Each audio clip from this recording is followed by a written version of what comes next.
Match aller-retour, c'est la France qui se qualifie. Match aller-retour, c'est le Portugal qui se qualifie. Match aller-retour, c'est la Belgique qui se qualifie. Et match aller-retour, c'est l'Espagne qui se qualifie. On garde le meilleur pour la fin. Si tu t'es pas encore abonné, abonne-toi, like et partage. Maintenant, assieds-toi et écoute. Bienvenue au vestiaire. Ici, on parle de foot. Ici, on parle de sport. Si tu aimes bien, reste là, reste coaché. On va débriefer tout ça ensemble. Maintenant, quand je prends d'abord le premier match, France-Croatie. Quand vous analysez les deux matchs, vous voyez que là, c'est deux pays qui s'observent. Ils se sont donnés coup pour coup, d'égal à égal, mais sauf que la France a eu un léger avantage, c'est que leur gardien les a permis de passer au tour suivant. On va se dire les termes. Mais moi, j'aimerais retenir quelque chose du match, surtout du match retour. C'est Michael Olise. Michael Olise, ce qu'il a proposé en termes de performance, pour moi, c'est incroyable, on ne se rend pas compte. Mais là, la France vient d'avoir une arme de plus dans leur tanière. C'est-à-dire qu'ils ont un mec qui est capable de te mettre des coups francs. C'est une arme supplémentaire. Ça veut dire que même sur les coups de pied arrêtés, ils vont devenir de plus en plus dangereux. Et ça, c'est une très très mauvaise nouvelle pour les adversaires.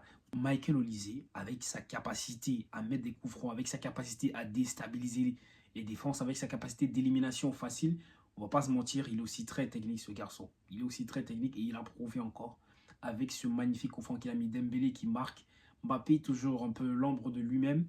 Là, il n'est pas très très bien dans cette période.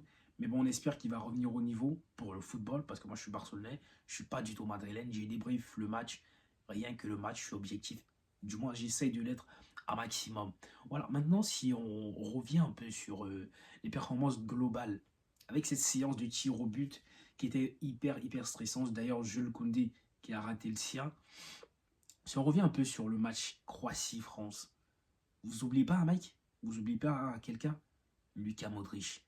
Chaque fois, je parle de lui, mais vous ne pouvez pas comprendre ça. En fait, c'est parce que on n'avait jamais joué au foot. Moi, j'ai joué au football. Quand tu joues au milieu de terrain, c'est absorbant, c'est épuisant. Et quand tu joues à cette position-là, tu te dois de te dépenser. Tu cours énormément. Il faut avoir la qualité technique, il faut avoir le coffre, il faut faire des récupérations. Et lui, il continue de le faire, même à son âge. Mais je crois que là, il est temps qu'il tire sa révérence. Les jeunes sont en train de reprendre la place, qu'il laisse les autres revenir un peu, qu'il aille se reposer, qu'il fasse un peu comme Tony Kroos. Maintenant, passons à la deuxième partie, le match entre la Belgique et l'Ukraine, ou la Belgique, match retour, ils font une remontada en deuxième partie avec Lukaku qui te met en doublé. Lui, c'est le meilleur buteur de la Belgique, je ne vois pas mieux.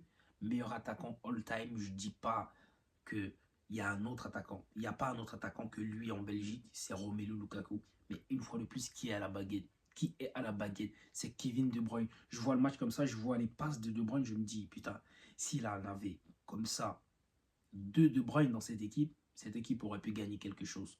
Mais malheureusement, la jeunesse dorée est en train de disparaître, c'est en train de partir. Hein, parce que De Bruyne, il a déjà 34 ans, je crois. Lukaku en a 31. Ça commence déjà à disparaître. Mais petit à petit, ils sont en train de renouveler. Mais on va voir ce que ça donne. On va voir ce que ça donne. Déjà qu'ils se sont piégés eux-mêmes en ayant perdu 3-1 face à l'Ukraine au match aller. Ce n'était pas du tout un bon départ pour eux. Mais heureusement, ils ont survenu. Avant, quand on parlait de Belgique, Ukraine, moi, je ne m'inquiétais pas. J'allais dormir directement. Je savais ce qui allait se passer à la fin. Je savais directement que la Belgique allait gagner. Mais là, ils ont dû cravacher. Ils ont beaucoup travaillé. Et ça a payé. Avec leur nouvel entraîneur, Rudy Garcia, il a fait plutôt un bon boulot. Pour une première, c'est une qualification pour les demi-finales de Ligue des Nations, même si ce n'est pas très important, mais c'est bon pour le moral. Et on a un Thibaut Courtois qui revient dans les cages. Ça, c'est bien pour l'ensemble de l'équipe. Ça, c'est très bien. D'ailleurs, je vais faire une vidéo encore sur Kevin De Bruyne parce que ce joueur, il m'impressionne tellement. Tellement. Donc, maintenant, on va passer sur le père. Malgré toutes les polémiques, malgré tout ce que vous avez dit, malgré les cris, j'ai jamais vu un mec avec un mental aussi monstre. C'est un mental de monstre. Cristiano Ronaldo, encore une fois, il a prouvé que c'était un monstre. En conférence de presse, il a dit il espère qu'il va jubiler comme le mec a jubilé. Donc, le gars a tenté de l'humilier, mais il a pris ça d'une autre façon pour se donner de la force. Donc, ça dire à quel point sa force mentale joue. Et c'est ça les champions. Et lui, c'est vraiment un grand champion. Lui, quand je vois l'âge de Cristiano Ronaldo, je me demande comment est-ce qu'il arrive à faire ça à son âge. Mais regarde le goal qu'il te met. Regarde le goal qu'il te met. Puis la célébration qui va avec. Puis le fameux su.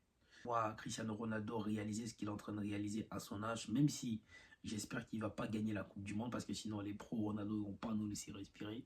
J'espère que ce sera dans très longtemps. Mais sinon, le petit Ojloun a tenté d'humilier Cristiano Ronaldo, mais le grand frère, le papa, l'a directement remis à sa place. Oh mon petit, calme-toi. Et voilà, c'est comme ça. Maintenant, passons à une équipe. J'aimerais bien qu'on parle un peu d'une équipe, d'un petit, d'un gamin, Lamine Yamal. Lui, je ne sais pas ce qu'il arrive dans sa tête. Il se permet tout. Il fait ce qu'il veut, comme il veut. Déjà, quand tu vois la célébration, tu te demandes, mais quand est-ce que tu prends le courage pour faire ça? Où est-ce que tu prends la force de faire ça? Dans le monde du football, dans le monde du showbiz, dans le monde de la starmania. Tu te lèves et tu réponds comme ça à un papa. Déjà que tu n'as pas fini de terminer les papas des gens sur les terrains. Et hors terrain aussi, tu réponds, tu réagis. Il avait déjà posté, il avait déjà prévenu qu'il est en mission. Et je crois que là, pour le moment, la mission, elle est en train d'être accomplie. On ne peut pas dire le contraire parce que Lamine Yamal, ce qu'il est en train de proposer, c'est ahurissant en termes de niveau. Le dernier match, il a mis en but et pas des moindres. Hein. Pas des moindres. Le but qui t'a planté, c'est du grand n'importe quoi. Quand tu vois ce but, tu te demandes la classe, la finesse, la puissance en même temps, la vitesse d'exécution. Il faut être un génie pour réaliser ça. Ça a l'air d'être facile, mais pas du tout. Il faut essayer pour comprendre que c'est pas du tout facile. À l'œil nu, ça a l'air simple, ça a l'air beau, l'exécution, l'enchaînement, etc. Mais pour faire ça, ça demande du talent et du travail aussi. Et je crois qu'il en a assez. Il en a assez. Je crois qu'on n'est pas fatigué de le voir progresser comme ça. Et j'espère qu'il va continuer de progresser comme ça. Par contre, j'ai un seul truc que je n'aime pas sur ce petit. C'est que parfois, tu as l'impression... Après, ça va, il a 17 ans. Je crois que... il faudrait que son âge avance un peu plus vite. Comme ça, on va arrêter un peu de dire qu'il a 17 ans. Parce que parfois, il joue et tu sens trop de la suffisance. On va pas se mentir. Il a de la suffisance. Il joue, il fait ça. Même, limite, il sourit pas. Parfois, je sais pas, il a un truc en fait. Je sais pas si c'est inné chez les génies, chez les personnes qui ont du talent. Mais voilà, il a quelque chose. Il a quelque chose. En tout cas, pour le moment, il nous fait plaisir. Il nous fait rêver. Pedri. Pedri face à son compère. Hein? Pedri face à De Jong, le pivot du Barça. Vraiment, c'était une très belle confrontation. On a encore vu De Jong étaler toute sa palette technique.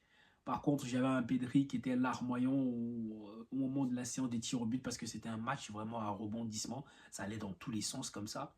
Et c'est fini, je crois, 5-5. Et puis ils sont allés au tir au but 5-4. Et l'Espagne s'est qualifiée. Heureusement pour eux, heureusement.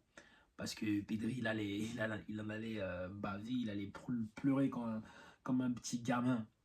Mais sinon, c'était vraiment une très belle période footballistique. Et j'espère que, voilà, on va continuer de faire des petits débriefs comme ça. Si jamais vous avez aimé le débrief que je viens de vous proposer, n'hésite pas de liker, de partager, de commenter et surtout de t'abonner.